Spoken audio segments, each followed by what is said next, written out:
सारे यूएसए के परिवार, सौरभ भाई, सभी परिवार को बहुत बहुत याद प्यार है। और आज सुनहरा मौका है कि हम सभी को एक दूसरे से मिलने का चांस बाबा ने दिया हुआ है। और वर्तमान समय अभी जो ये जून का मास चल रहा है, तो ये लॉकडाउन में धीरे धीरे करते करते हम जून मास तक भी पहुंच गए हैं। और जैसे ही जून मास शुरू हो जाता है, तो हमें अनायासी मम्मा की याद आना शुरू होता है, क्योंकि इसी जून मास में मम्मा ने अपना अंतिम साकार का जो पाठ था, अंतिम साकार का पाठ इस जून मास में ही मातेश्वरी ने पूरा किया था। और जगदम्बा मातेश्वरी का ड्रामा में जो पाठ रहा हुआ है, वो अत्यंत वंडरफुल ऐसा पाठ रहा हुआ है। शिव बाबा जो है, शिव बाबा तो सर्वशक्तिमान है, वर्ल्ड ऑलमाइटी अथॉरिटी है, तीनों कालों को जानने वाला है। जिस प्रकार से हम आत्माएं जिस प्रकार से हम आत्माएं वर्तमान को जानती है, उस ही प्रमाण परमात्मा भविष्य को भी उतना ही एक्यूरेट जानता है। और इसलिए जब शिव बाबा संगम पर अपना कार्य करने आए, तो कार्य करते समय जैसे बाबा ने दादा लेखराज का जो पाठ था लौकिक, उसको कन्वर्ट करके पिता श्री ब्रह्मा बाबा का पाठ बाबा ने उनको डाइवर्ट करके बनाया, उनको पिता श्री ब्रह्मा बनाया शिव बाबा ने। उस ही प्रकार से मातेश्वरी का भी बहुत बड़ा वंडरफुल पाठ है। और ये दो ही आत्माएं ऐसी है, बाकी भले सत्युग के शुरू में तो 9 लाख देवी देवताएं हैं, उसके बाद तो अनेक देवी देवताएं बनते हैं। बाकी सारे 9 लाख आत्माओं से परमात्मा ने सिर्फ 2 आत्मा का ही पार्ट क्लियर किया हुआ है। और वो बिल्कुल स्टार्टिंग में, शुरू में ही बाबा ने इनका भविष्य जो है बताया। जैसे कि ब्रह्मा बाबा का भविष्य का रोल श्री नारायण का है, श्री कृष्ण का है, ये बाबा ने शुरू से ही बताया। शुरू में ही बाबा को देखते ही अनेकों को श्री कृष्ण के साक्षात्कार हो जाते थे।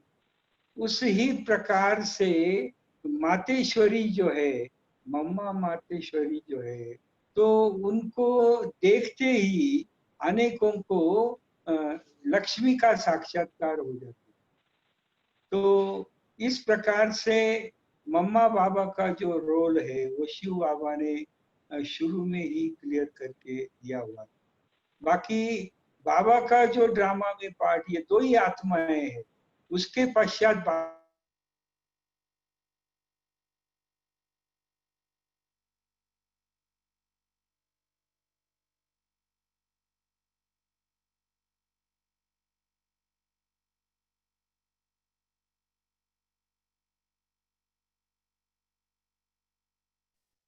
तो यह जो पार्ट उनका रहा हुआ है, वो बड़ा वंडरफुल पार्ट रहा है कि जिस प्रकार से बाबा का पार्ट रहा, तो वो हर बात में बाबा जो थे वो अनन्य साधारण थे। बाबा एक विशेष आत्मा थी, उनका रोल ही सारा, हेलो, हाँ, उनका रोल सारा जो है वो बाबा का वंडरफुली रोल रहा हुआ है। और मम्मा का जो है, मम्मा का भी पार्ट बाबा ने भविष्य का क्लियर किया, जो लक्ष्मी का भविष्य का उनका रूप है। बाकी किसी का भी उसके पश्चात बाबा ने इतने वर्षों में किसी भी थर्ड व्यक्ति का भविष्य का जो पार्ट है, वो बाबा ने कभी क्लियर नहीं किया है, सिर्फ दोनों का ही क्लियर किया।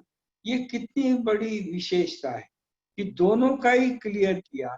अगर अन्य का भी बाबा भविष्य का पार्ट बताता, समझो हम किसी का भविष्य का जो रोल है, जो हमारा सतयुग में रोल है, अगर बाबा यहाँ पर हमको वो बताता कि आपको सतयुग में ऐसा सेकंड नंबर का महाराज कुमार बनना है या सेकंड नंबर की रानी बनना है, तो ये अगर क्लियर करता तो हो सकता है कि हमारा जो पुरुषार्थ है वो पुरुषार्थ में ढिलाई आ जाती। हम यही समझते कि भाई हमारा ही वो भविष्य का रोल है, हमारे सिवा तो दूसरा कोई बजाने वाला ही नहीं है, फिर हमको रोज अमृत बेला करने की क्या आवश्यकता है, हमको रोज मुरली पढ़ने की क्या आवश्यकता है, क्योंकि हमारा पद तो निश्चित है। लेकिन ये बाकी आत्माएं सोचती थी, लेकिन मम्मा और बाबा जो है इनका ये विशेष रहा कि भले उनका भविष्य का पाठ पूर्णतया क्लियर था, लेकिन वो क्लियर होने के बाद भी उन्होंने कभी भी पुरुषार्थ में कभी ढिलाई नहीं की, पुरुषार्थ में कभी कमजोरी नहीं की। वाकई बाबा तो है ही नंबर वन आत्मा, मम्मा है ही नंबर वन आत्मा, उनको इतना तीव्र पुरुषार्थ करने की क्या जरूरत है, क्योंकि उनके सिवा तो दूसरा कोई बनने वाला ही नहीं है। लेकिन उन्होंने ऐसा कभी भी ड्रामा को उल्टे रूप से नहीं लिया, उन्होंने पुरुषार्थ करके अपने पद को प्राप्त किया। बाकी ये जो उदाहरण बाबा ने दो ही उदाहरण हमको दिए हैं, ये बहुत बड़े वंडरफुल उदाहरण है। और कैसे उदाहरण है देखो कि बाबा को तो दुनिया बनाने की थी, बाबा को कोई 4-10 8-10 आत्माओं को नहीं, उनको तो सारी दुनिया बनाने की थी। शिव बाबा को तो सारी दुनिया बनाने के लिए लाखों आत्माओं को उनको तैयार करना था। तो एग्जाम्पल जो है वो परमात्मा ने ये दो आत्माओं का सामने रखा, उसमें एक एग्जाम्पल पुरुष का रखा, दूसरा एग्जाम्पल स्त्री का रखा। फिर ब्रह्मा का जो पार्ट था वो तो बाबा थे ही जवेरी, हीरे जवाहरात का बाबा का ऊंचा व्यापार, और उसके अपोजिशन में जो बाबा ने सेकंड इक्विवेलेंट एग्जाम्पल जो दुनिया के सामने रखा वो मातेश्वरी का रखा। बाबा का लौकिक में भी आनंद साधारण पाठ था, और मम्मा जो थी उसका लौकिक में भी बिल्कुल साधारण सा ही पाठ था। मम्मा का जो जन्म है वो भी अमृतसर में हुआ था, उनके पिताजी का नाम पोकर दास था और माता जी का नाम रोचा माता था। तो इस प्रकार से, और वो जो रोचा माता पोकर दास भाई जो थे उनको 3 बच्चियां थी, जिसमें मम्मा बीच में थी। मम्मा से बड़ी जो पार्वती बहन थी, तो पार्वती माता की तो शुरू में ही शादी हुई थी, वो गृहस्थी थी। उसके बाद मातेश्वरी मम्मा जो है वो विज्ञानी है। उनका देखो मम्मा का लास्ट जन्म में भी उनका नाम राधा था। कभी अपन सोचते, मैं भी सोचता हूँ कि भाई ड्रामा कितना एक्यूरेट होता है, कितना एक्यूरेट होता है कि जिसका फर्स्ट जन्म में राधा का पार्ट था, वो भले उसका अंतिम 84वां जन्म भी है, लेकिन उसी जन्म में भी उसका नाम राधा ही था। माना राधा के पार्ट के साथ इसका अंत तक कितना बड़ा नजदीक का कनेक्शन था। तो वो राधा जो थी उसका पाठ ही अलौकिक था।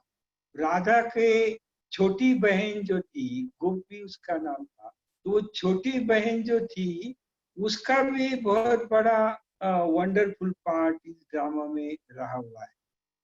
मम्मा का, वैसे मम्मा मम्मा के माना पिताजी श्री राधे के जो पिताजी थे पोकर दास, तो उनका बिजनेस था। पहले तो उनके सोना चांदी का भी धंधा था, फिर होलसेल घी का भी बड़ा व्यापार उनका था। जैसे श्रीलंका में था, बम्बई कलकत्ता दिल्ली में था, विदेशों में भी था।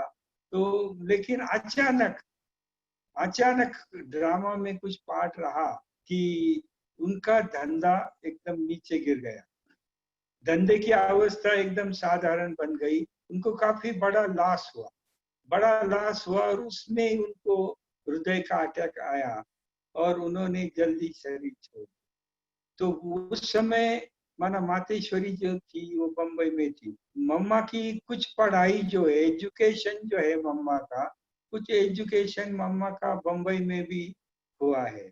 और उसके पश्चात अपने नानी के पास, मामा के पास, फिर इधर हैदराबाद में ये श्री राधे हैदराबाद में आए वो, उनका परिवार, क्योंकि पिताजी ने तो शरीर छोड़ा था और बिल्कुल जैसा एक बेगरी पार्ट जैसा उनका चालू हुआ। फिर नानी के पास वो आई और वहां पर भी उनकी पढ़ाई चल रही थी। और ड्रामा प्लान अनुसार जो राधे का पार्ट रहा, माना मम्मा का जो पार्ट रहा, उस ही क्लास में प्रकाशमणि दादी भी पढ़ाई पढ़ती थी।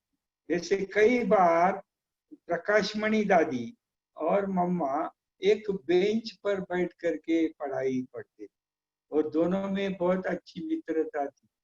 क्योंकि मम्मा का जो रोल था, ये राधे का जो पार्ट था, अंतिम जन्म में बड़ा वंडरफुल पार्ट राधे का रहा। राधे का पार्ट मनाओ, बड़ी कन्या थी, बड़ी एक्टिव कन्या थी, बड़ी फैशनेबल कन्या थी। और भले वो कॉलेज में वहां जाती थी तो भी उनका बाल का स्टाइल, कपड़े का स्टाइल बहुत अलग ढंग से, बड़ी अच्छी फैशन करने की उनको आदत थी। और वो नए नए फैशन के ड्रेस सिलाने का उनको शौक था।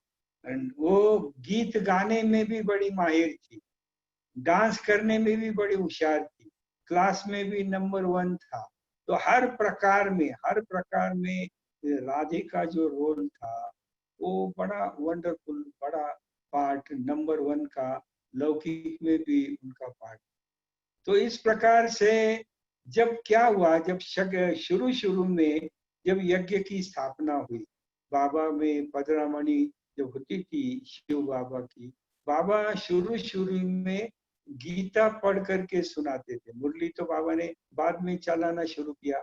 शुरू में लौकिक गीता लेकर के उसका अर्थ बाबा कराते थे, सत्संग शुरू कराते थे, क्योंकि बाबा को सृष्टि के महाविनाश का भी साक्षात्कार हुआ था, नई दुनिया आने वाली है उसका भी बाबा को साक्षात्कार हुआ था। और धीरे धीरे शिव बाबा ने बना ज्ञान देना शुरू किया था। शुरू में ही बाबा ने ज्ञान देना शुरू नहीं किया। शुरू में यज्ञ के शुरुआत जो है, वैसे परमात्मा के पास विशेष दो शक्तियां होती है। एक होती है दिव्य दृष्टि और दूसरी होती है दिव्य बुद्धि। तो यज्ञ की स्थापना जो शिव बाबा ने किया, यज्ञ की जो स्थापना बाबा ने किया, तो शुरू में बाबा ने दिव्य दृष्टि का प्रयोग किया। दिव्य बुद्धि पहले पहले नहीं, पहले पहले तो दिव्य दृष्टि का पाठ रहा। और उसमें भी क्या होता था, दिव्य दृष्टि का पाठ चालू था, बाबा गीता पढ़कर सुनाते थे, उसका अर्थ सभी को सुनाते थे, सत्संग ने अच्छा रूप धारण किया हुआ था। तो क्या होता था कि मम्मा के लौकिक माँ जो थी, मतलब उनके पति ने भी शरीर छोड़ा था, उनकी जो मासी थी, वो मासी के पति ने भी शरीर छोड़ा हुआ था। तो ये घर में दुखी वातावरण घर के अंदर था। तो मम्मा की माँ और मासी जो थी वो हमेशा एक दूसरे सत्संग में जाया करती थी। और जिस सत्संग में वो जाया करते थे तो उसके बीच में ही बाबा का मकान था, यशोदा निवास जो बाबा ने कहा, तो उसका बीच में ही मकान था। एक दिन क्या हुआ, उनको रोज बाबा की युगल जो यशोदा थे, तो रोज देखती थी ये दोनों कहाँ जाते हैं शाम के समय। तो एक दिन उन्होंने रोका और पूछा, आप कहाँ जाते हो? तो उन्होंने कहा, हम बहुत दुखी है, दोनों के भी पतियों ने शरीर छोड़ा है और हालत इतनी ठीक नहीं है, तो हम एक सत्संग में शांति के लिए जाते। तो फिर जो जसोदा माता थी, तो जसोदा माता ने मातेश्वरी की माँ जो रोचा बहन थी और उनकी भी बहन, वो दोनों को भी कहा कि दादा एक बहुत अच्छा सत्संग यहाँ कराते हैं, तो आप आना और आकर के देखना, अगर आपको शांति की अनुभूति होती है तो आते रहना, वरना भले आपको जो चाहिए करो। तो इस प्रकार से यशोदा माता ने उनको निमंत्रण दिया। तो रोचा बहन और उनकी बहन, वो दोनों भी बहनें वो दादा के सत्संग में गए। और सत्संग में जैसे ही गए तो उनकी आत्मा को बहुत शांति की अनुभूति, उनको बहुत अच्छा लगा। और जैसे ही बाबा ज्ञान सुनाता जाता था, इनके चेहरे में खुशी निर्माण होती, ऐसी खुशी उनके चेहरे पर खुशी खुशी दिखाई देती थी। तो कुछ दिनों के बाद, थोड़ा समय होने के बाद, जब राधे ने देखा कि ये दोनों भी, उसकी माँ रोजा और उनकी बहन दोनों भी, उनके चेहरे पर बड़ा दुख होता था। और आजकल वो देखती है कि जैसे सत्संग में आती है तो दोनों के चेहरे पर बहुत बड़ी खुशी खुशी की रौनक उनको दिखाई दी। तो फिर ये राधे ने माँ और मासी को कहा कि आपके चेहरे पर तो बहुत खुशी दिखाई दे रही है, आप इतनी खुशी कहाँ से लाते हो? तो फिर उन्होंने कहा, यहाँ पर बीच में दादा बहुत अच्छा सत्संग चलाते हैं, और जब से हम वहाँ जाने लगे हैं तो हमारा दुख बिल्कुल नष्ट हो गया, गायब हो गया है, और हमें खुशी खुशी खुशी अनुभव हो रही है। तो राधे, चलो तुमको भी बहुत बड़ी खुशी अनुभव होंगी। और इस प्रकार से उनकी माँ मासी दोनों ये राधे को लेकर के सत्संग में चले गए। तो जब राधे को लेकर के सत्संग में गए तो बाबा तो सत्संग कराते थे। सत्संग पूरा होने के बाद बाबा ने जैसे इस राधे को देखा, देखते ही बाबा ने उनको ऐसी दृष्टि दी, ऐसी दृष्टि दी, और बाबा ने परख लिया कि ये यही वारिस क्वालिटी की आत्मा है, ये वारिस आत्मा है। ये बाबा ने पहचान लिया। तो ये पहचान लिया। फिर मम्मा को भी बाबा ने बड़े प्रेम से, बड़े स्नेह से मातेश्वरी को भी चलाया। तो ऐसे पालना भी ली बाबा ने, उनको परख कर भी ले लिया था मातेश्वरी को, और सत्संग में वो आती भी रहती। तो क्या हुआ, उन दिनों में मम्मा के शादी की बात घर में चल रही, तो शादी के बाद सारे घर में चल रही थी। तो वो बात फिर बाबा के कान पर गई कि इनकी शादी की बात चल रही है। बाकी बाबा ने परख लिया था, पहचान लिया था, ये विशेष आत्मा है। तो जब उनकी शादी की बात बाबा तक पहुंच गई तो फिर बाबा ने क्या किया, जैसे ही मम्मा सामने आई तो बाबा ने उनको कहा कि बच्ची, तुझे सूट बूट वाला चाहिए या पीताम्बरी वाला चाहिए, क्योंकि उनकी शादी की बात चल रही थी। तो बाबा ने पूछा, तुझे सूट बूट वाला चाहिए या पीताम्बरी वाला चाहिए? तो वो सोचने लगी। तो बाबा ने कहा, ठीक है, बाबा तुमको 24 घंटे की मुद्दत देता है, 24 घंटे की मुद्दत देता है। फिर कल 24 घंटे के बाद आप सोच करके आना और बाबा के इस सवाल का जवाब देना। तो जैसे ही मम्मा ने सुना तो उसने कहा कि ठहरो ठहरो, बोली, मुझे 24 घंटे की कोई जरूरत नहीं, समझा? मुझे 24 घंटे की कोई जरूरत नहीं है। और देखो कि पुरुषार्थ में वो कितनी फास्ट थी, इतनी फास्ट थी कि उसने कहा 24 घंटे क्यों चाहिए, मैं अभी ही आपको फैसला सुना देती हूँ, अभी फैसला सुना देती हूँ। बाबा ने बोले, बताओ तेरा क्या फैसला है? तो उसने कहा, मुझे पीताम्बरी वाला चाहिए, मुझे सूट बूट वाला नहीं चाहिए। तो इस प्रकार से है ना, श्री कृष्ण के साथ शादी करने का निश्चय जो है वो मम्मा ने उस ही सेकंड में कर लिया। तो देखो, पुरुषार्थ में वाकई बाबा उसको मदद भी दे रहा है, टाइमिंग भी दे रहा है, और लाइफ का फैसला करने का, कोई साधारण बात नहीं, लाइफ का फैसला करने का। और वो भी उन्होंने एक सेकंड में फट करके फैसला बाबा को सुनाया और वो बाबा के बन करके रही, बाबा के बन के रही। उसके बाद जो राधे थी, और राधे उस समय क्या था, ज्ञान तो बाबा इतना सुनाता नहीं था, उस समय ओम ध्वनि बहुत चलती, सारे क्लास में ओम ओम ओम की ध्वनि बहुत जबरदस्त, कई घंटों तक ओम की ध्वनि चलती थी। और ओम की ध्वनि चलती थी इसीलिए सब जनता लोग जो थे वो सभी इसको ओम मंडली कहते थे। तो उसमें ओम ध्वनि करने में जो ये राधे थी, तो वो ओम ध्वनि करने में एक नंबर, उसका आवाज में बहुत मिठास था और बड़ी सुंदर ओम की ध्वनि उनके मुख से निकलती थी।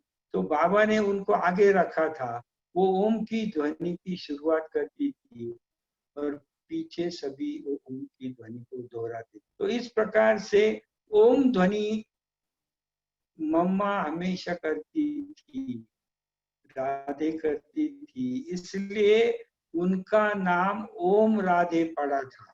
यज्ञ में सभी उनको ओम राधे के नाम से ही पहचानते थे, सभी उनको ओम राधे कहते थे। और ओम राधे जो थी वो ओम ध्वनि करने में भी होशियार थी। उसके बाद एक दिन उसने एक गीत बनाया और वो गीत बाबा को दिखाया, बाबा को बड़ा पसंद आया वो गीत। बाबा ने वो गीत सुनने के लिए, सुनाने के लिए उनको कहा, तो ओम राधे ने ऐसा गीत सुनाया कि सभी बहुत खुश हुए। इस प्रकार से ऐसे अच्छे अच्छे गीत सुनाने में भी वो बड़ी होशियार थी। और ये वीणा बजाने में भी, गिटार बजाने में भी जो राधे थी उसमें बजाने में भी बड़ी वो होशियार थी, गाने में भी होशियार थी और गीत बनाने में भी वो बड़ी होशियार थी। इसीलिए बाबा ग्रुप में उनको हमेशा आगे रखते थे।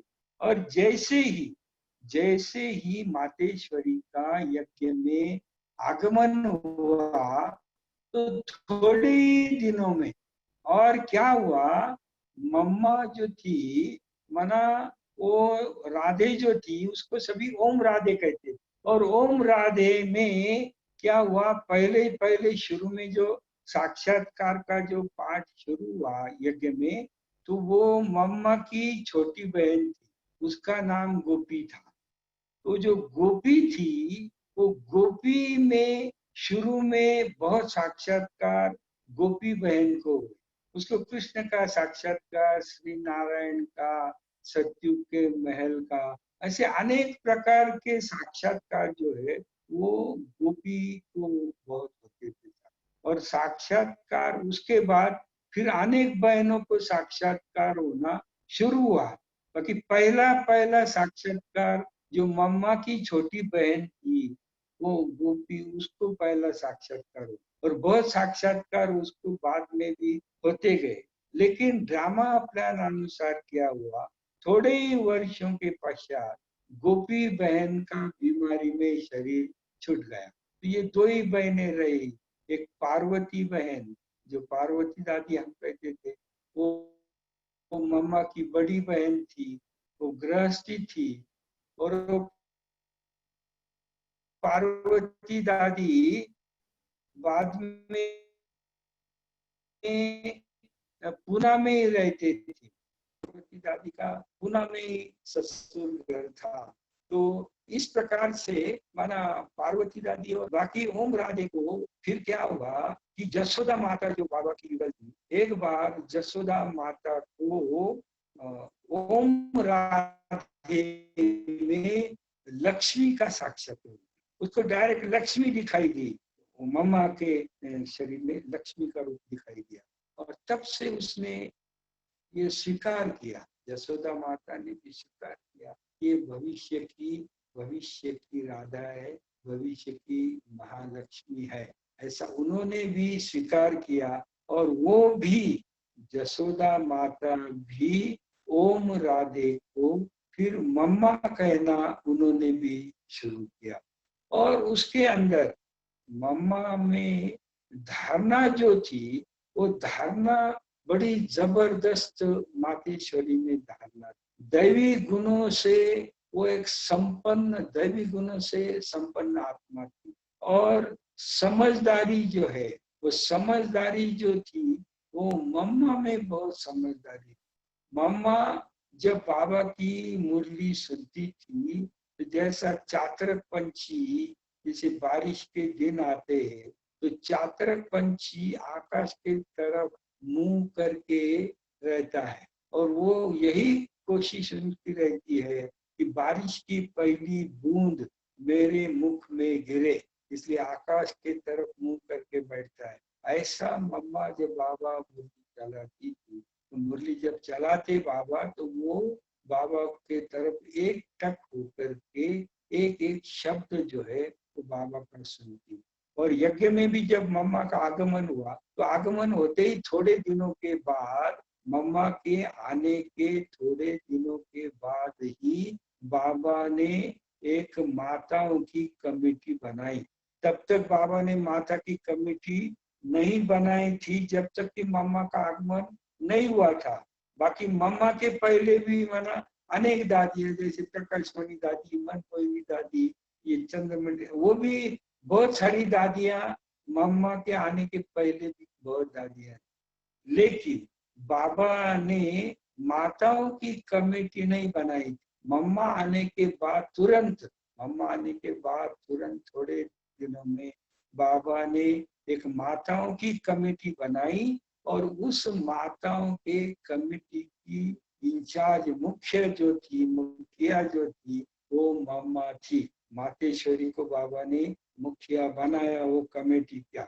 और उनके प्रति फिर बाबा ने अपना, उनके सामने सब कुछ समर्पण किया, क्योंकि तब बाबा ने माताओं के कमेटी के द्वारा यज्ञ की स्थापना की और यज्ञ स्थापना में पहला पहला ब्रह्मा बाबा जो है वो उसमें समर्पित हुए। तो ब्रह्मा का समर्पण भी ये माताओं के सामने ही ब्रह्मा बाबा ने अपना समर्पण किया। और वो सभी माता के कमेटी की जो मुखिया थी वो भी मम्मा ही थी, जिसके सामने बाबा ने अपना समर्पण करवाया था। और ये समर्पण का भी, ये भी ड्रामा में बहुत बड़ा विशेष है। ये बाबा ने कैसा समर्पण, अपने आप को कैसा समर्पण करवाया। तो एक बार मुझे याद है कि मधुबन में बड़ी दादी प्रकाशमणि दादी एक बार मुरली सुना रही। तो प्रकाशमणि दादी जब मुरली सुना रहे थे तो मुरली सुनाते सुनाते मुरली में बाबा के कुछ महावाक्य आए।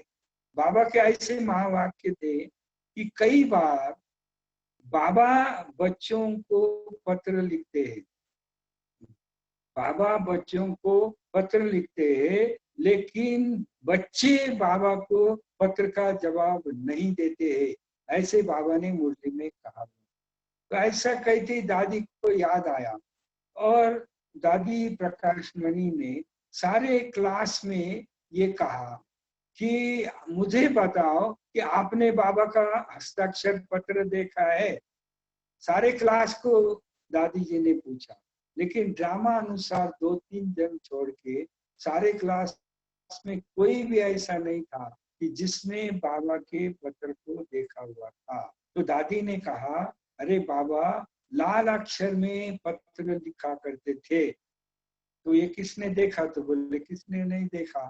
तो फिर दादी प्रकाशमणि ने उस समय क्लास में कहा कि देखो अभी जो मेरा 10:30 बजे क्लास होने वाला है, तो मैं उस क्लास में बाबा का पत्र आपको दिखाने के लिए लेकर के आऊंगी। ऐसा प्रकाशमणि दादी ने भरे क्लास में सभी को सुनाया।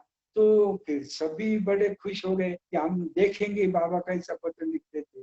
तो उसके लिए फिर क्या हुआ, मुरली वगैरह पूरा करके दादी नाश्ता आदि सब करके फिर दादी ऑफिस में गई। दादी जी 10 बजे ऑफिस में जाते थे, ऑफिस में गई तो दादी ने बाबा का पुराना कपाट खोला और जब कपाट खोला तो कपाट में अनेक चीजें दादी ने देखी। और उसमें से बाबा के बहुत पत्र जो थे, बहुत पत्र कपट के कपड़े में रखे हुए। तो दादी वो बाबा के पुराने पत्र निकाल रही थी, तो क्या हुआ, इतने में एक जो पत्र था वो ऐसा नीचे गिर गया, एकदम फटा हुआ पत्र था, एकदम नीचे गया, दादी के पांव के पास गिर गया। तो दादी ने झट वो पत्र उठाया तो बिल्कुल फटा हुआ वो पत्र था। तो वो जो पत्र फटा हुआ दादी ने देखा, तो वो जो था वो समर्पण पत्र था। दादी को बड़ा धक्का लगा, वो फटा हुआ पुराना जो था वो बाबा का समर्पण पत्र था, और उसमें बाबा ने लिखा हुआ था कि माता प्रणाम, आज इस अविनाशी रुद्र ज्ञान यज्ञ में मैं दादा लकीराज, मेरा जो भी स्थूल तन मन धन, जो भी मेरी चल अचल संपत्ति है, वो ये माताओं के में समर्पण करता हूँ, और मैं अपने आप को इस यज्ञ में समर्पण करता हूँ। और नीचे बाबा की साइन थी, तो बाबा का समर्पण था। और जब दादी ने ऊपर देखा तो दादी को बहुत बड़ा धक्का लगा।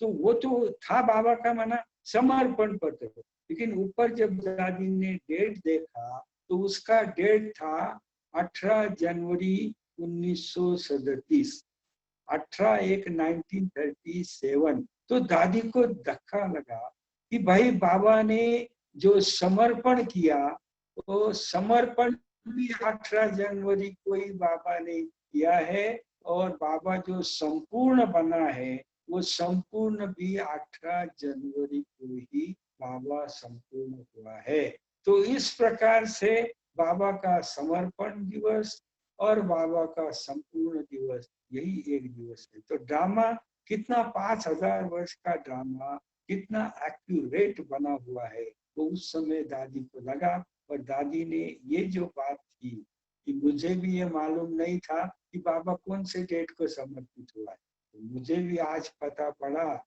कि बाबा 18 जनवरी 37 को समर्पित हुआ है। तो इस प्रकार से मातेश्वरी के आने के बाद बाबा ने माताओं की कमेटी बनाई और अपने आप का समर्पण उनके सामने किया। तो इस प्रकार से आते ही मम्मा का जो रोल है वो आते ही बड़ा जबरदस्त। वैसे मम्मा की आयु साधारण 17 साल की थी, वो एक अच्छी कॉलेज कुमारी थी, कोई बहुत बड़ी नहीं थी। तो परमात्मा ने ये जो दो एग्जाम्पल हम सभी ब्राह्मण परिवार के लाखों ब्राह्मण आत्माओं के सामने, ये जो दो एग्जाम्पल परमात्मा शिव बाबा ने रखे और दोनों का ही भविष्य बताया। तीसरे का आज 80-82 साल में 83 साल हुए, एक तीसरा पार्ट एक भी बाबा ने नहीं खोला है, सिर्फ 2 पार्ट खुले। और देखो कैसे दोनों के पार्ट कि एक तरफ बहुत बड़ा लखपति करोड़पति व्यक्ति है, दूसरे तरफ एक बेगर, एक साधारण। मम्मा जब यज्ञ में आई तो मम्मा जब यज्ञ में समर्पित हुई तो उसके पास समर्पण करने के लिए कुछ भी नहीं था। जैसे बाबा ने अपना सारा करोड़ों की जायदाद यज्ञ में समर्पित किया, वैसे मम्मा ने तो यज्ञ में कुछ समर्पित किया ही नहीं है। लेकिन ये भी परमात्मा को ये सिखाने का है सभी आत्माओं को कि भले मम्मा ने यज्ञ में कुछ दिया नहीं, लेकिन ड्रामा देखो कितना वंडरफुल है कि जिसने यज्ञ में कुछ भी नहीं दिया उसका भविष्य में पाठ क्या रहा, तो वो धन की देवी लक्ष्मी बनी कि आज करोड़पति लखपति दिवाली के दिनों में उसके सामने झोली फैला करके बैठते और कहते मैया मेरी झोली भरो, लक्ष्मी माता झोली भरो, झोली भरो। तो जो लक्ष्मी ने यज्ञ में कुछ भी नहीं किया वो धन की देवी बन गई। कर्मस्य गहनहा गति, कर्म की गति बड़ी गहन होती। भले मम्मा ने यज्ञ में कुछ दिया नहीं, लेकिन मम्मा ने करवाया ना।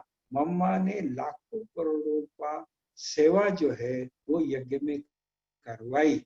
जो शुरू शुरू में यज्ञ में जो सेवा केंद्र निर्माण किए, बाबा तो मधुबन में बैठता था, बाबा कोई घूमता नहीं था और अलाउड भी नहीं था, क्योंकि बाबा में शिव बाबा था। शिव बाबा डायरेक्ट अज्ञानियों के सामने नहीं जा सकता था। इसीलिए स्थापना का कार्य करने के लिए अज्ञानियों को फेस करने का जो रोल है वो मम्मा को बजाना पड़ा ना। मम्मा ने सारी दुनिया, सारे अज्ञानी आत्माओं को ज्ञानी बनाने का जो पाठ है वो मम्मा ने प्ले किया। अनेक आत्माओं के द्वारा सेवा कराई, अनेक शुरू शुरू में अनेक सेवा केंद्र स्थापन करने में सबसे बड़ा रोल जगदम्बा मातेश्वरी जी का रहा। बाबा तो मधुबन में बैठा करते थे। तो इस प्रकार से ये दोनों अपोजिट रोल है ड्रामा अनुसार। एक बहुत बड़ा करोड़पति है, एकदम एक सामान्य सर्व सामान्य आत्मा। दूसरा भी देखो, अगर सिर्फ ब्रह्मा बाबा ही एग्जाम्पल हो, हम सभी के सामने, दुनिया के सामने अगर सिर्फ ब्रह्मा ही एग्जाम्पल होते तो दुनिया के लोगों में क्या चर्चा होती। वो लोग तो सभी यही चर्चा करते कि भाई अगर ये ज्ञान में चलने का है तो वो धनवान होना चाहिए, अगर पैसे वाला होगा तो ही इसमें चल सकेगा, ये गरीबों का काम यहाँ पर नहीं है। इसीलिए हम एग्जाम्पल देने के लिए, देखो मम्मा तो कोई लक्षाधीश नहीं थी, वो कोई करोड़पति नहीं थी, वो तो एकदम गरीब थी बेचारी, कुछ दे भी नहीं सकी यज्ञ में, समझा ना।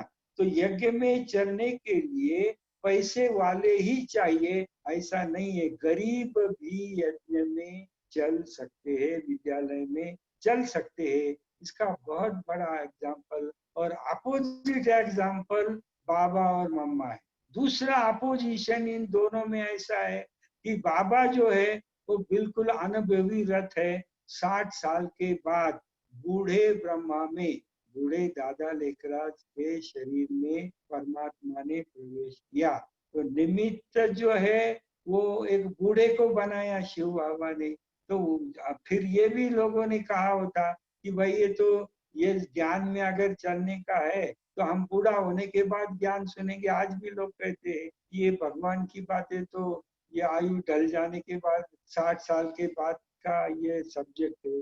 लेकिन ये दूसरा अपोजिट एग्जाम्पल परमात्मा ने रखा कि मम्मा की आयु तो 17 साल की थी, तो 17 साल वाले भी यज्ञ में चल सकती है और यज्ञ में वो निमित्त बनती है। मम्मा यज्ञ की प्रथम प्रशासिका थी, ब्रह्मा बाबा निमित्त साकार संस्थापक रहे और पहली प्रशासिका ये जगदम्बा सरस्वती रही। तो इस प्रकार से उसकी आयु तो 17 साल की थी ना। तो आप सोचो कि 17 वर्ष के आयु में इस कन्या ने ईश्वरीय ज्ञान की ऐसी ऊंची धारणा की हुई थी, जैसे कि हम बाबा की मुरली सुनते हैं और फिर दूसरों को सुनाते। हम बाबा की मुरली सुनने के बाद दूसरों को सुनाते हैं, लेकिन मम्मा की ये विशेषता थी कि मम्मा बाबा से मुरली सुनने के बाद उसको धारण करती थी और धारण करके वो सुनाती थी। इतना हम उनमें और हमारे में अंतर है। हम खाली सुन के सुनाते हैं और मम्मा सुन के सुनाती नहीं थी, मम्मा सुन के धारण करती थी और धारण करके दूसरों को सुनाती थी। तो इतना उसमें टाइम नहीं जाने दिया। मम्मा ने सुना, बाबा ने कहा, मम्मा ने सुना और मम्मा ने उसको धारण किया। ऐसा उसके पुरुषार्थ में इतनी तीव्रता थी। और ये पुरुषार्थ जो हम कहते हैं, हम पुरुषार्थी है, संगम युग पुरुषार्थियों का युग है। तो मम्मा पुरुषार्थ की व्याख्या जो करती थी वो मम्मा की व्याख्या बहुत अलग है।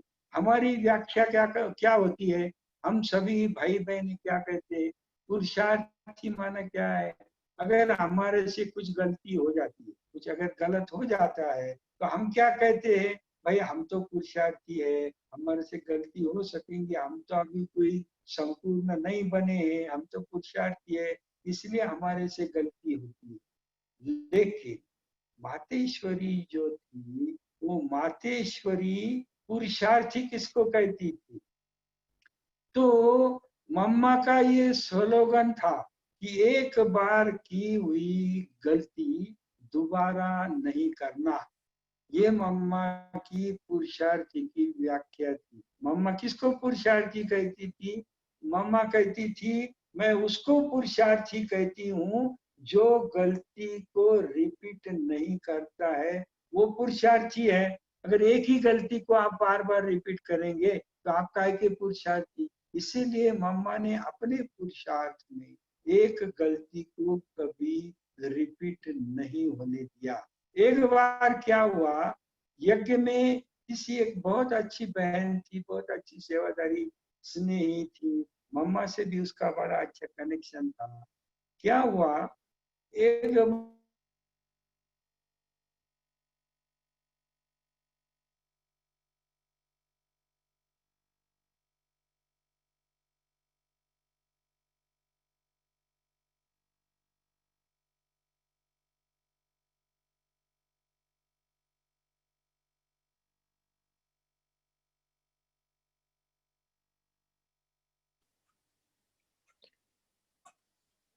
ओम शांति। आई थिंक समाचार सुनने बड़ा ओम शांति। तो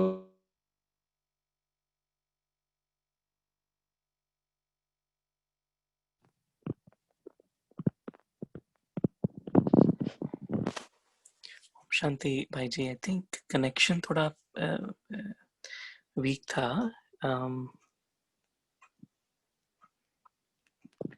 थोड़ा कनेक्शन चला गया था भाई जी।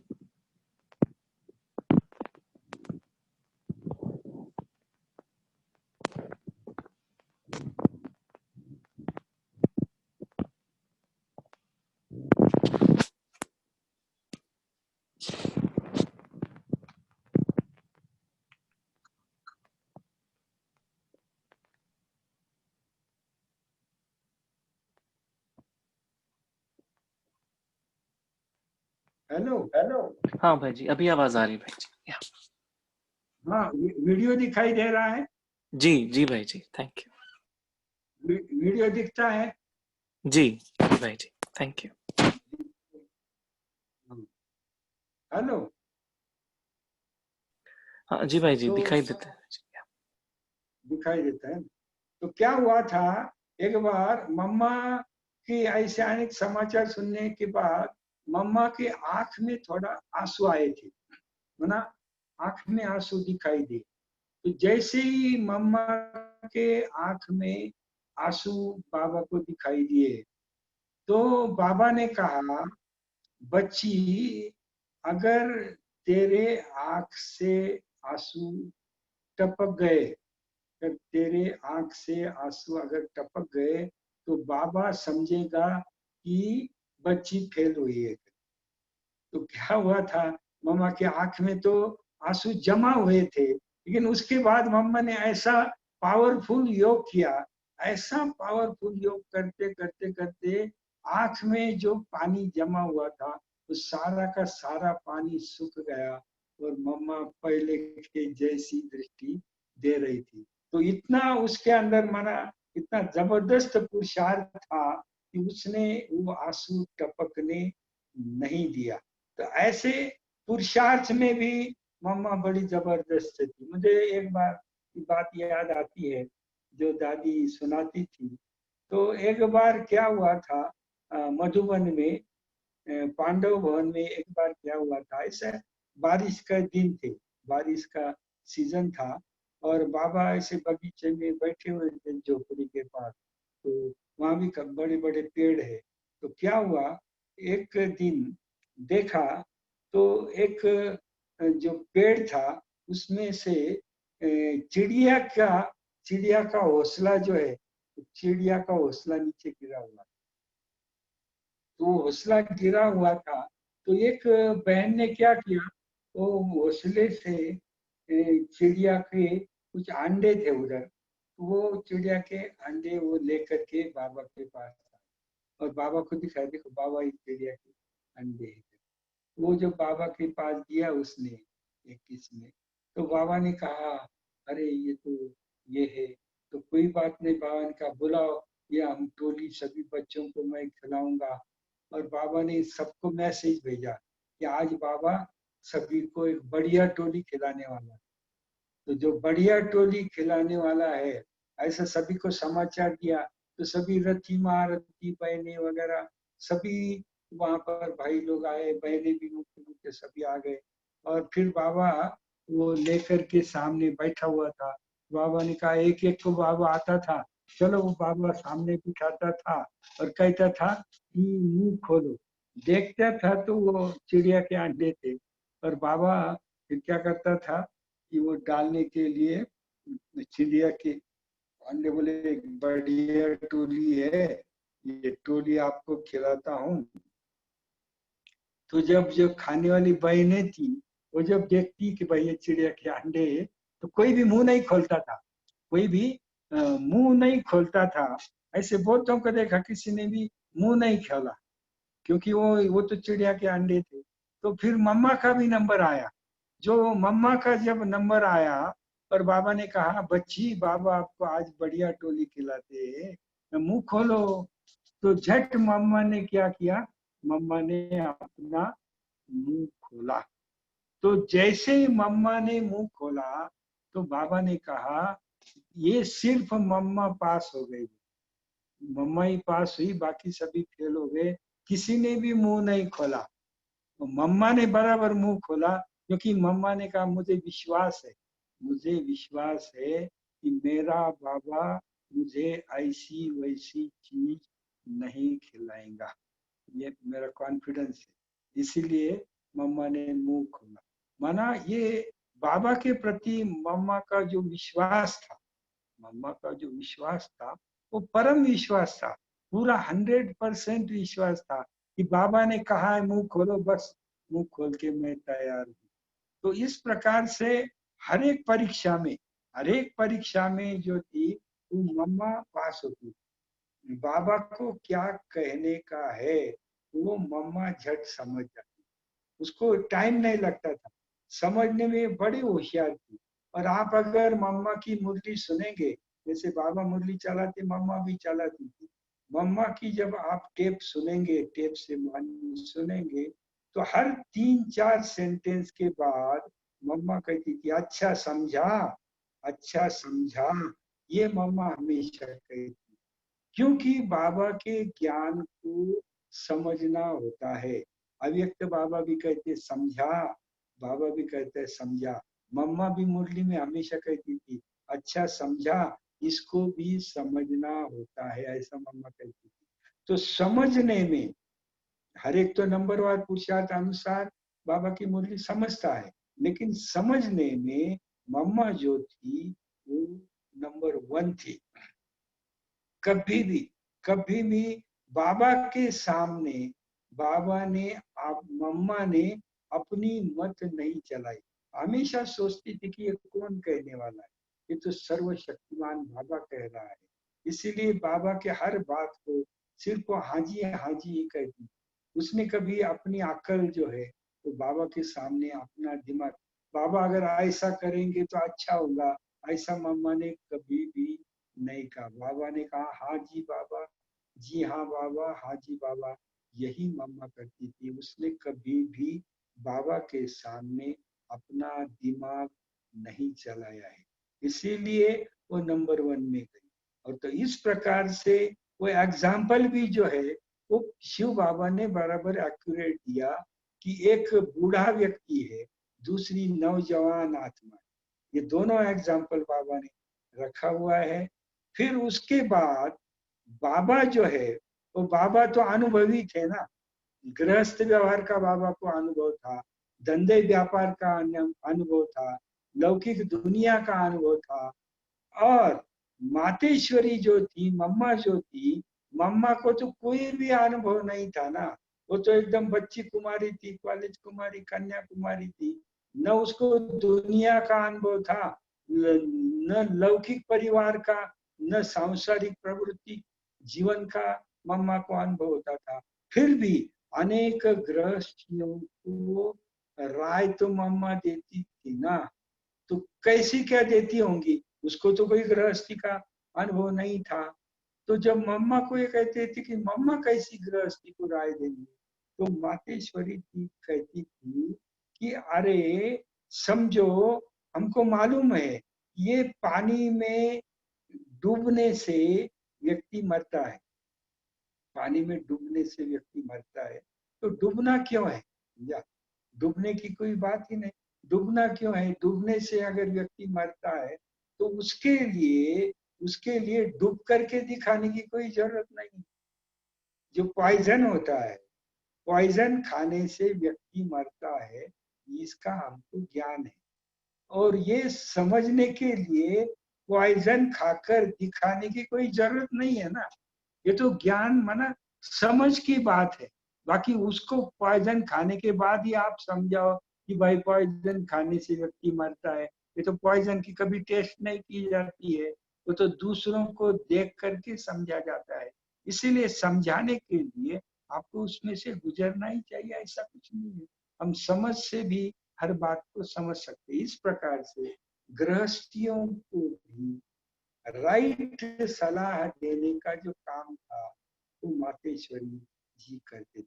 तो एक गृहस्थी था और एक कन्याकुमारी। इस प्रकार से बाबा जो थे, तो बाबा को बहुत साक्षात्कार हुआ। ब्रह्मा बाबा जो थे वो साक्षात्कारी पुरुष थे, एक के पीछे एक अनेक साक्षात्कार ब्रह्मा बाबा ने किए हुए थे। और मम्मा एक ऐसा एग्जाम्पल है कि मम्मा के सारे ईश्वरीय लाइफ में मम्मा को एक भी साक्षात्कार नहीं हुआ। बाकी अनेक बहनों को, किसको कृष्ण का, किसको राधा का, किसको राज दरबार का, किसको महलों का, किसको नई दुनिया का, सब साक्षात्कार अनेक बहनों को होते थे। लेकिन मम्मा एक ऐसी पाठधारी आत्मा है कि मम्मा को एक भी साक्षात्कार नहीं हुआ है।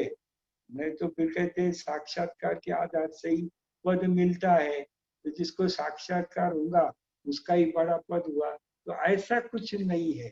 ये एग्जाम्पल देने के लिए, अगर कोई कहते अगर हमको साक्षात्कार होगा तो मैं मानूंगी कि परमात्मा आया हुआ है, मुझे साक्षात्कार होना चाहिए, तो आपको साक्षात्कार की कोई जरूरत नहीं।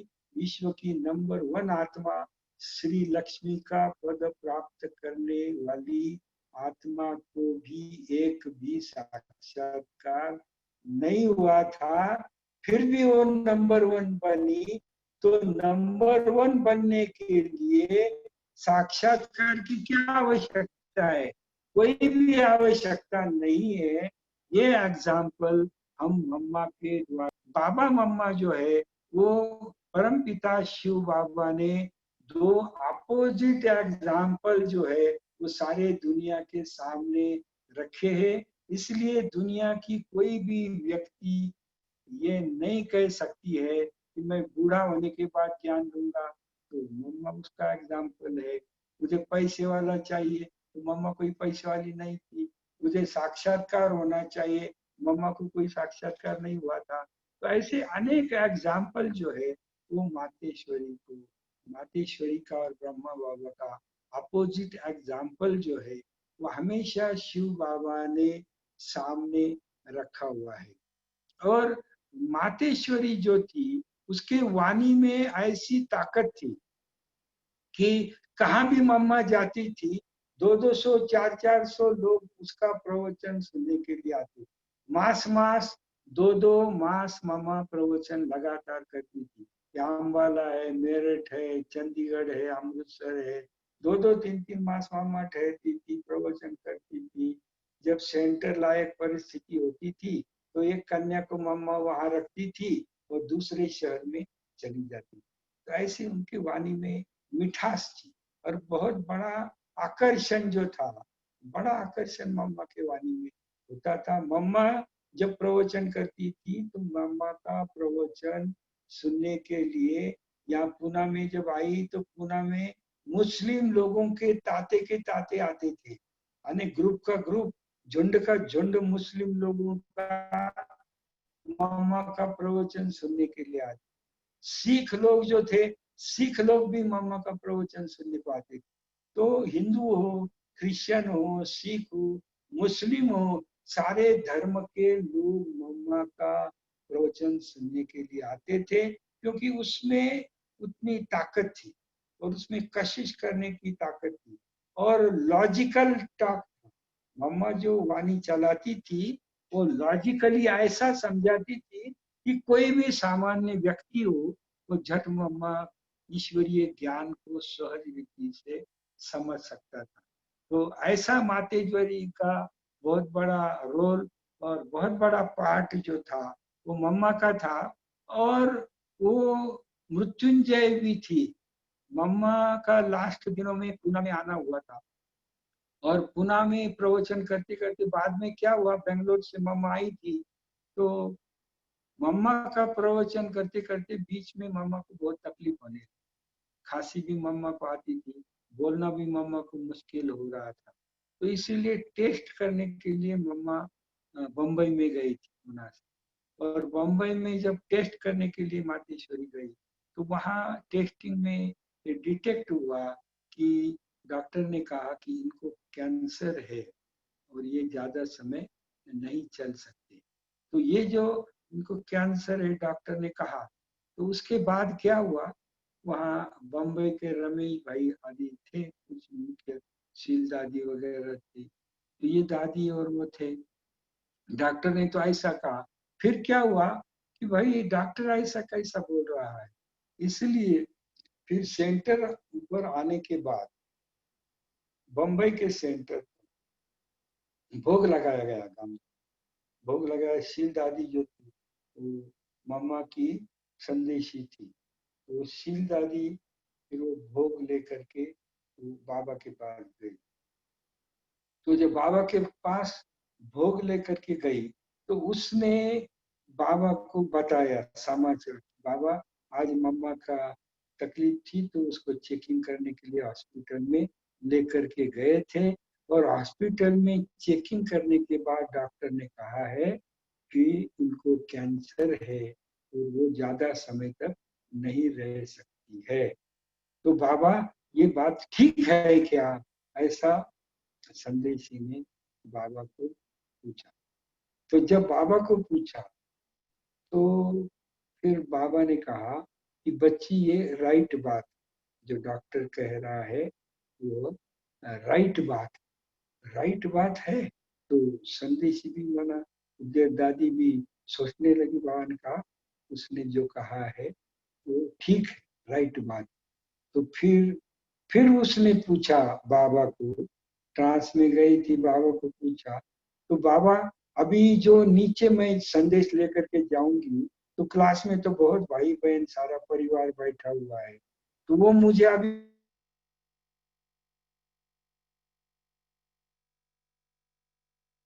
पूछेगा कि बाबा ने क्या मैसेज दिया है। तो बाबा उनको मैसेज सुनाओ क्या, कि बाबा ने ये मैसेज नहीं सुना, क्लास वालों को ये नहीं सुना, ऐसे बाबा ने कहा। फिर उसने कहा कि बाबा ये जो बात है ये मैं मम्मा को सुनाऊं क्या, कि बाबा ने ऐसा ऐसा कहा हुआ है। तो बाबा ने कहा हाँ तुम मम्मा को सुना सकती। माना, देखो क्लास के जिज्ञासुओं के लिए बाबा ने मना किया, लेकिन मम्मा को सुनाऊं क्या, कि बाबा ने कहा है कि डॉक्टर जो कह रहा है वो राइट है। तो बाबा ने कहा भले मम्मा को सुनाओ, मम्मा उसको सहन कर सकती है, समझ सकती है। तो वो संदेशी ने फिर मम्मा को बताया, भाई क्लास में तो नहीं बताया कि मम्मा को बताया कि बाबा ऐसा ऐसा कह रहा है। तो ये मम्मा खुश रही। मम्मा के चेहरे पर ये संदेशा देने के बाद थोड़ा भी फर्क नहीं पड़ा। नहीं नहीं तो सामान्य व्यक्ति फिर किसको कहा जाए कि भगवान कह रहा है कि अभी आपको जाना पड़ेगा, तो जरूर उसको धक्का तो लगेगा ना, चेहरे पर वाइब्रेशन तो आएंगे ना।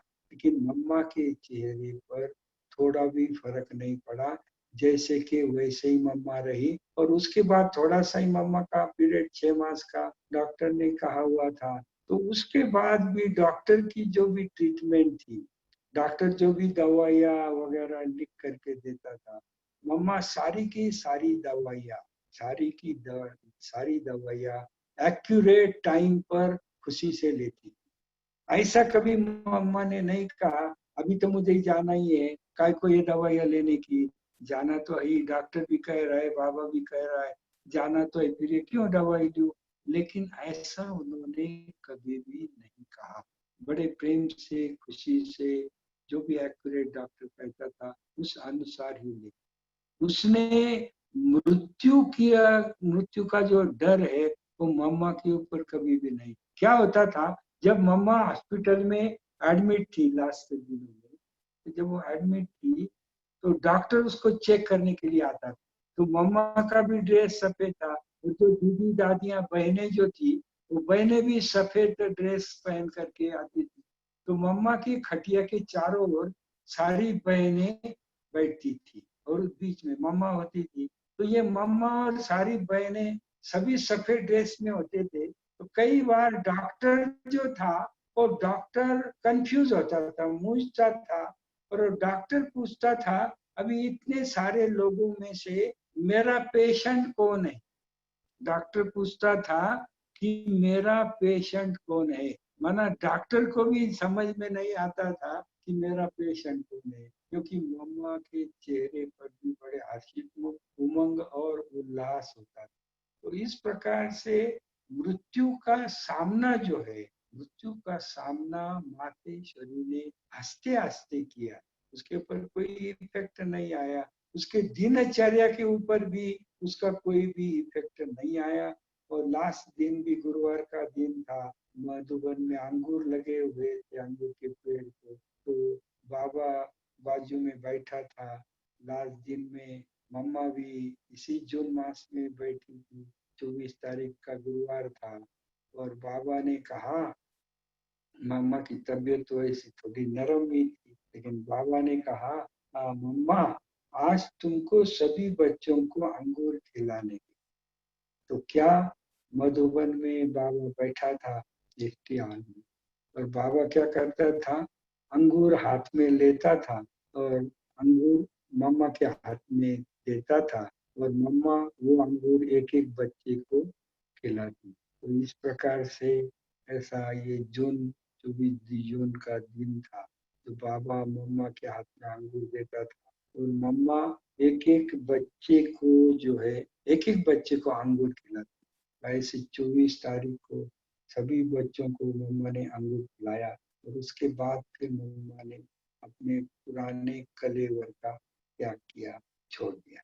उसके चर्या पर, उसके दिनचर्या पर, उसके कर्म के ऊपर कभी भी मृत्यु का भय नजर नहीं आया। तो ऐसी मृत्युंजय, ऐसी धारणा की मूर्ति, और बिल्कुल थोड़े टाइम में, थोड़े ही समय में अपने संपूर्ण स्थिति को इस मातेश्वरी की आत्मा ने प्राप्त किया।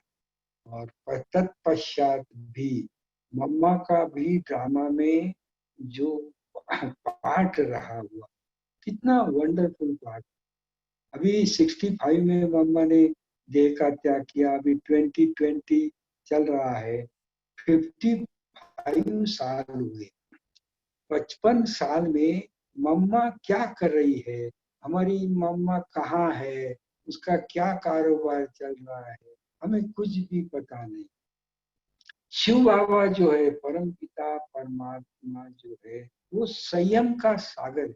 बहुत बड़ा संयम जो है शिव बाबा के पास है। हाँ, बाबा गोल गोल करके मम्मा का समाचार सुनाता। मैंने बाबा ने कहा जब से मम्मा ने शरीर का त्याग किया तब से लेकर के एडवांस पार्टी का पार्ट शुरू। मम्मा एडवांस पार्टी की चीफ सेनानी है, मुख्य सेनानी मम्मा है। और फिर मम्मा के बाद भाऊ विश्व किशोर में 67 में भाऊ विश्व किशोर गया, फिर बाबा गए, फिर बहुत आत्माएं सारी। और अभी तो हजारों के अंदाज में एडवांस पार्टी में भी बहुत सारी आत्माएं गई हुई है। और उसमें बहुत सारे मैक्सिमम महारथी भी अभी एडवांस पार्टी में चले गए। और वो सारे एडवांस पार्टी का जो मुख्य कारोबार है, मुख्य कारोबार मम्मा के द्वारा ही होता है। उसके भी अनेक डिपार्टमेंट, एडवांस पार्टी में भी नई दुनिया बनाने का बहुत बड़ा प्लानिंग है। और उस प्लानिंग में अनेक डिपार्टमेंट है, अनेक डिपार्टमेंट के अनेक चीफ भी है। जैसे बड़ी दादी गई थी मनमोहिनी दीदी, तो बाबा ने कहा था कि योग बल के द्वारा उत्पत्ति का जो डिपार्टमेंट है उसकी ये चीफ रहेंगी। ऐसी बहुत सारी दीदियां दादियां और सबको एडवांस पार्टी में चलाने का जो काम कर रही है तो मातेश्वरी जगदम्बा कर रही है। 55 वर्ष मातेश्वरी ने एक्यूरेट क्या किया है तो कुछ भी हमको मालूम नहीं है। जैसे सरस्वती का पाठ गुप्त रूप में है, इसीलिए त्रिवेणी पर हमेशा गंगा जमुना का संगम दिखाते हैं और कहते हैं तीसरी है सरस्वती। लेकिन सरस्वती कहाँ है? हम ऋषिकेश गए, बोले यहाँ त्रिवेणी है। त्रिवेणी में किस किस का संगम है? बोले गंगा जमुना सरस्वती। वो बोले गुप्त है। तो सरस्वती को हमेशा गुप्त दिखाया गया है। तो मम्मा का जो पाठ है वो गुप्त है, लेकिन बहुत बड़ा पाठ है। और अभी अभी के समय के प्रमाण, आज के समय के प्रमाण ये दिखाई दे रहा है कि अभी कलयुग अभी गिरने वाला है। अभी इसका गिरने का 2020 में समझो आरंभ हो गया है। अभी ये सुधरने वाला नहीं है। अभी दिन बदलेगा, आज कोरोना है कल और कोई आएगा होगा, उसका स्वरूप बदलते जाएगा, लेकिन ये बिगड़ने की घड़िया है। क्योंकि इसी दुनिया पर भगवान को स्वर्ग लाने का है, इसीलिए इस दुनिया को सफाया तो करना पड़ेगा ना, कि उसके सिवाय यहाँ स्वर्ग कैसा आएगा। बाकी स्वर्ग लाने का जो प्लानिंग है तो मम्मा और एडवांस पार्टी का अधिकतर काम होने को आया हुआ है। अभी ये गिरावट का काम कुछ वर्षों तक चलता रहेगा, धीरे धीरे ये डाउनफॉल में जाएगा। एक दिन संपूर्ण डाउनफॉल होकर के फिर नई दुनिया का निर्माण सामने आ जाएगा। तैयारी अंदर है, लेकिन अभी तक गुप्त रूप में है। जो गुप्त रूप में नई दुनिया की स्थापना की तैयारी है वो भी धीरे धीरे अभी ऊपर ऊपर धीरे धीरे ऊपर दिखाई देती जाएंगी। और पुरानी दुनिया का विनाश का काम भी धीरे धीरे हमको दिखाई भी देगा और अनुभव करने को भी मिलेगा। बाकी हम बाबा के बच्चे बहुत परम भाग्यशाली है कि हमें विश्व का, दुनिया को सिर्फ विनाश का काम दिखाई दे रहा है और हमें नव निर्माण का काम भी दिखाई दे रहा है। अभी हमारे सामने वो नई दुनिया भी दिखाई दे रही है, तो देवी देवताएं भी दिखाई दे रही है। तो इस प्रकार से हम परम भाग्यशाली है, उनको ये मालूम है ये तो विनाश होने ही वाला है, ये तो परिवर्तन होने ही वाला है।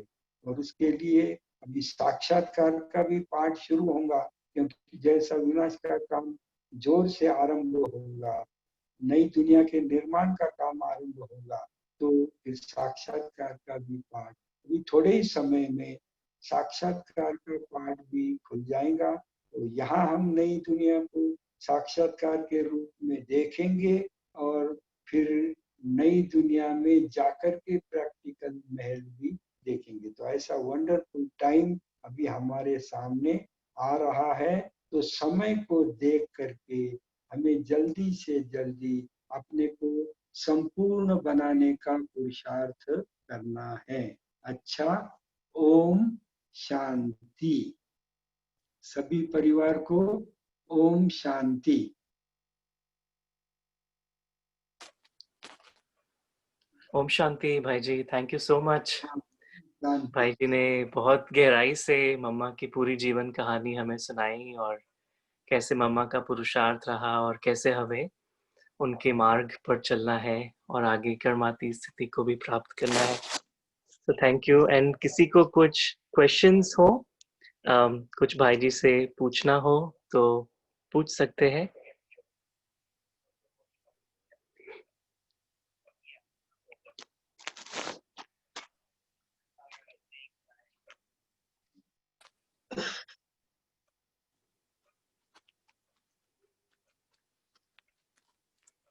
Can feel free to unmute your microphone.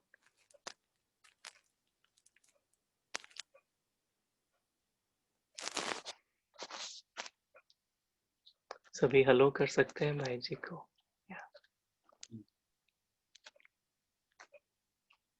सभी म्यूट पे भाई जी, मैं अनम्यूट कर रहा हूँ सभी को।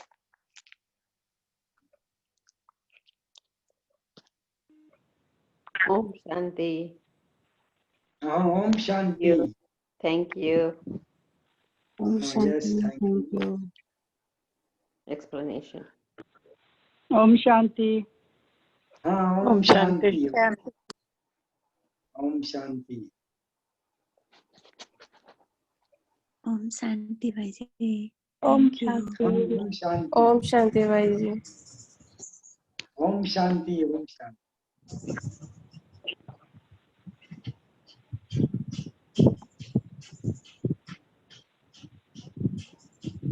ओम शांति। Thank you. ओम थैंक शांति भाई जी। थैंक यू भाई जी। भाई जी और हाँ, कोई इंस्पिरेशंस जगदम्बा भवन से, क्योंकि मम्मा की विशेष कर्म भूमि रही है पूना, वहाँ से और कोई विशेष इंस्पिरेशंस हो तो जरूर प्लीज शेयर करें।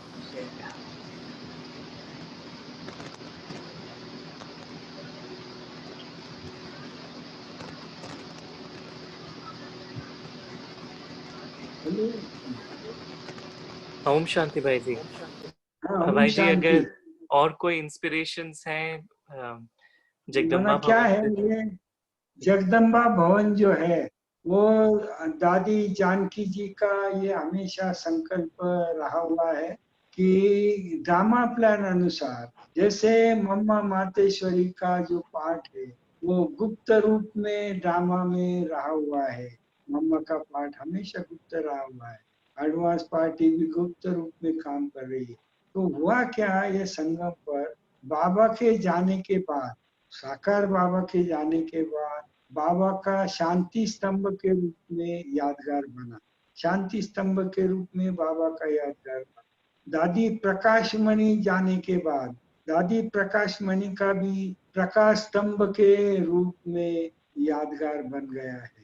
लेकिन हमारे मम्मा का जो यादगार है वो मम्मा का यादगार कुछ ऐसा विशेष बना नहीं, विशेष रूप में कोई यादगार बना नहीं। इसलिए दादी जानकी जी का ये संकल्प रहा कि मम्मा का भी कुछ यादगार बनना चाहिए।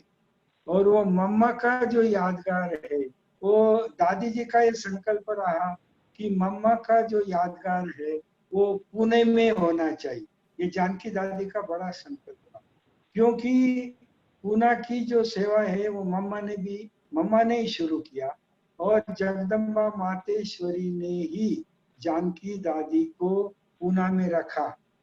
और मम्मा ने ही जानकी दादी को बेंगलोर जाते समय कहा कि जनक, बाबा ने आपको पूना में रखा है और तुझे ये पुरानी सिद्धियों की सेवा करनी है।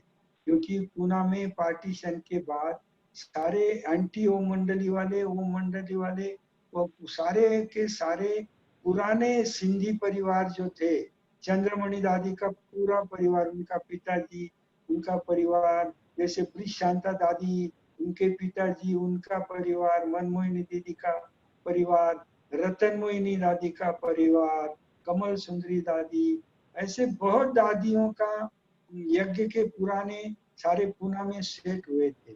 और वो यज्ञ से थोड़ा दूर गए हुए थे, एंटी ओम मंडली में गए थे। तो वो सभी मम्मा जब पूना में आई तो सारे पुराने सिंधी फिर दोबारा यज्ञ से जुड़ गए। फिर यज्ञ के प्रति उनकी सद्भावनाएं निर्माण हुई। तो इसीलिए पूना में पहली बार सुगंध निकला। इसीलिए मम्मा ने कहा कि जनक पूना में रहेंगी और बाबा ने कहा कि जनक बेटी को ही रखो और तुम बैंगलोर को जाओ। तो इस प्रकार से जानकी दादी को बाबा ने, मम्मा ने पूना में रखा। और विदेश सेवा का जो बीज है, क्योंकि दादी सिंधी लोग सारे विदेश में उनके धंधे के कारण, व्यवहार के कारण विदेश में फैले हुए, सारे दुनिया में फैले हैं। तो वो जब दादी लंदन में आई तो सारे विदेशी दादी को मिलने आते थे। फिर दादी कहती थी आप प्रोग्राम रखो तो मैं आऊंगी। फिर वहां आकर के प्रोग्राम रखते थे। फिर जब सफल होता था दादी कहती एक फ्लैट लेकर के देव तो मैं बाबा का स्थान बनाऊं। फिर वो लोग फ्लैट लेकर के देते थे, एक एक सेंटर खुलता था। ऐसे अनेक सेंटर जो विदेशों में निर्माण हुए हैं, उसका जो बीज है वो पूना से पड़ा हुआ है। और पूना में ये जो पहली सेवा की वो जगदम्बा मातेश्वरी ने की। दादी मातेश्वरी ने ही जानकी दादी को पूना में रखा। तो मम्मा के अंतिम दिन भी, मम्मा की अंतिम मुरलियां भी पूना में ही चली हुई है। इसीलिए दादी जी का संकल्प था कि पूना में जगदम्बा भवन बने।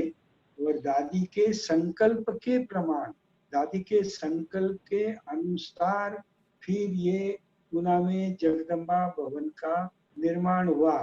और ये भी बाबा को जब पूछा गया, रमेश भाई ने पूछा था कि बाबा पूना में जगदम्बा भवन बनाए क्या, तो बाबा ने कहा हाँ बच्चे, पूना में जगदम्बा भवन बन सकता है।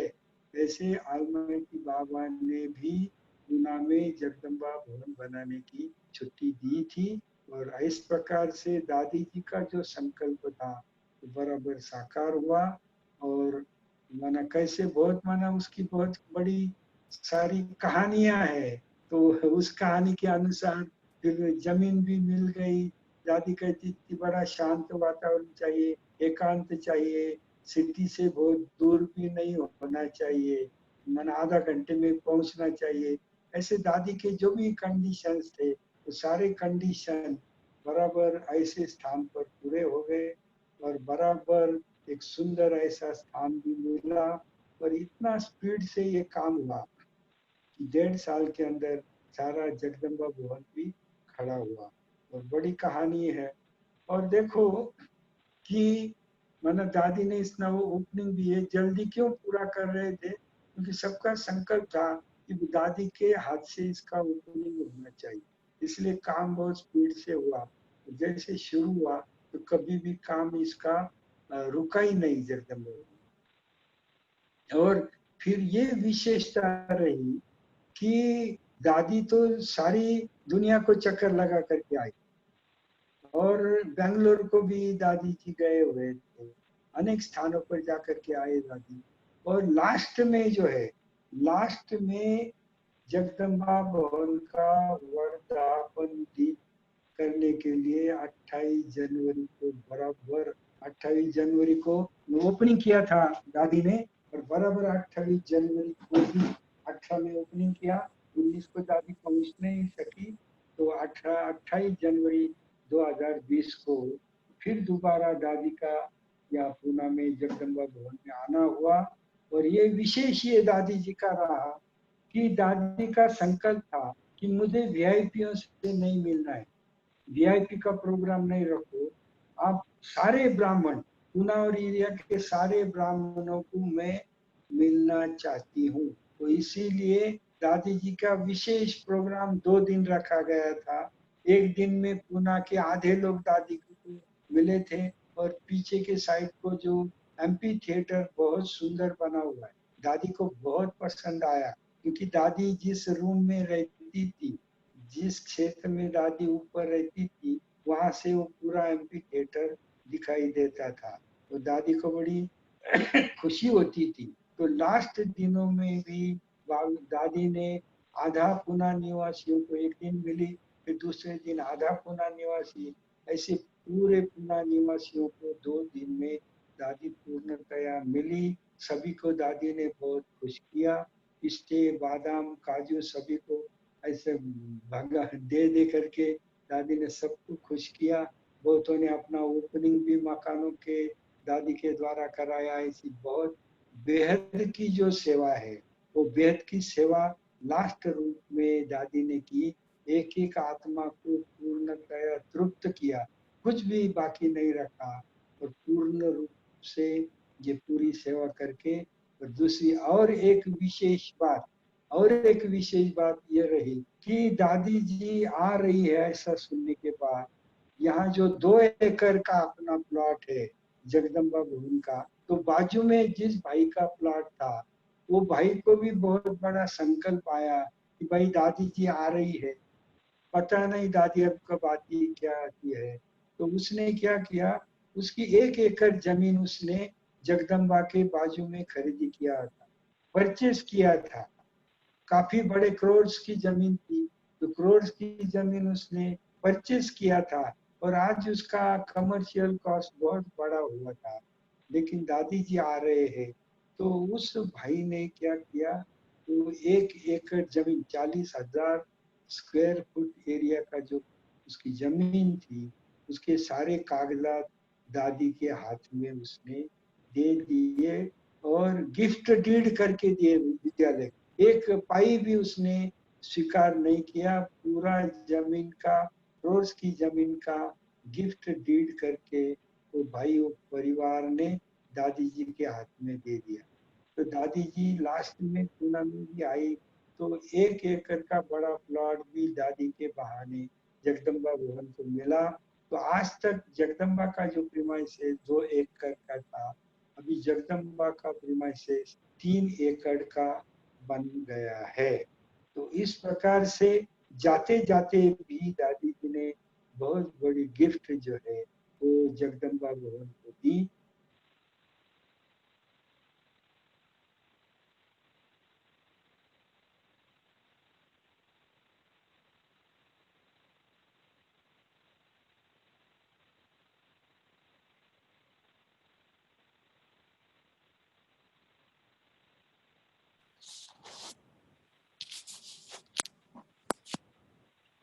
किया तो ये भी दादी का जो संकल्प था, दादी बार बार क्लास में लास्ट दिनों में कहती थी कि मेरा संकल्प है कि मेरे अर्थी पर कुछ भी खर्चा नहीं होना चाहिए।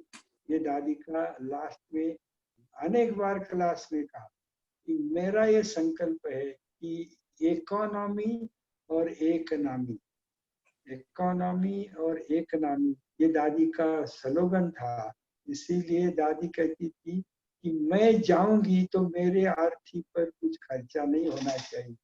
और ड्रामा ऐसा बना कि बिल्कुल दादी ने इसी पीरियड में अपने शरीर का त्याग किया और वो भी मधुबन में आकर के शरीर का बाद दादी ने त्याग किया। और ड्रामा प्लान अनुसार कोई भी दादी के अंतिम संस्कार को ज्यादा लोग पहुंच नहीं सके, वहां वालों को भी वहां पहुंचने नहीं दिया गया। तो ऐसा, और दादी के ऊपर कोई भी हार नहीं, तो दादी के ऊपर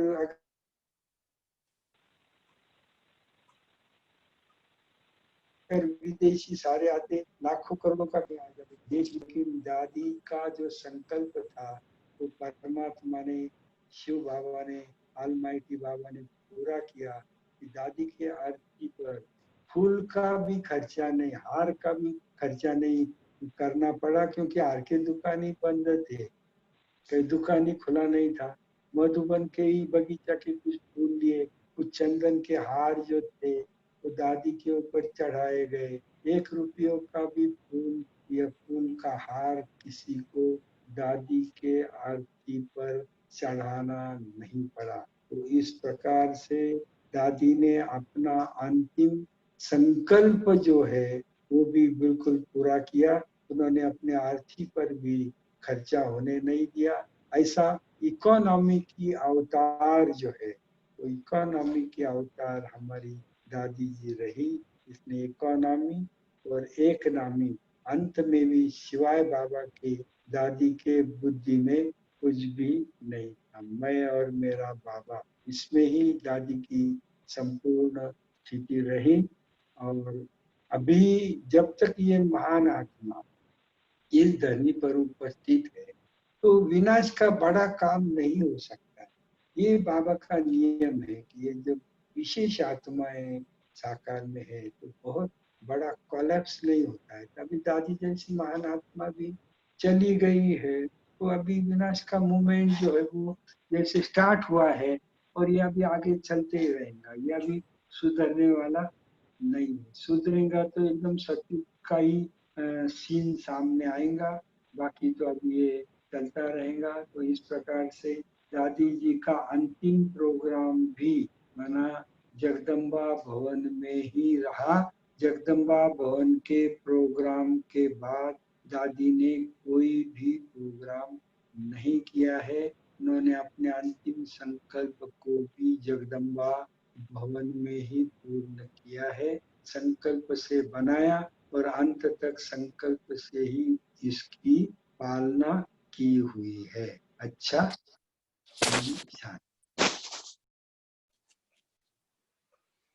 ओम शांति। थैंक यू सो मच भाई जी। थैंक यू सभी की तरफ से, और thank you for your time, your presence, your sharings. और सभी को हमारी ओर से याद दीजिएगा वहाँ परिवार में। यस, जाना सभी को बहुत बहुत याद। सभी यूएसए वाले आज जगदम्बा भवन में पहुंच गए। आप सभी को जगदम्बा भवन की ओर से, सुनंदा दीदी, सारा परिवार, हाँ, दत्ता भाई है, शीतल बहन है, सभी के ओर से, अश्विनी बहन, सारे परिवार की बहुत बहुत याद। आपके लिए भी ओम शांति, ओम शांति। आपके लिए भी पूरे इंडियाना परिवार की तरफ से बहुत बहुत अच्छा अच्छा, बहुत बहुत धन्यवाद भैया। बहुत बहुत अच्छा अच्छा, बहुत बहुत शुक्रिया। बहुत बहुत थैंक्स। थैंक यू भाई जी, थैंक यू। Thank you.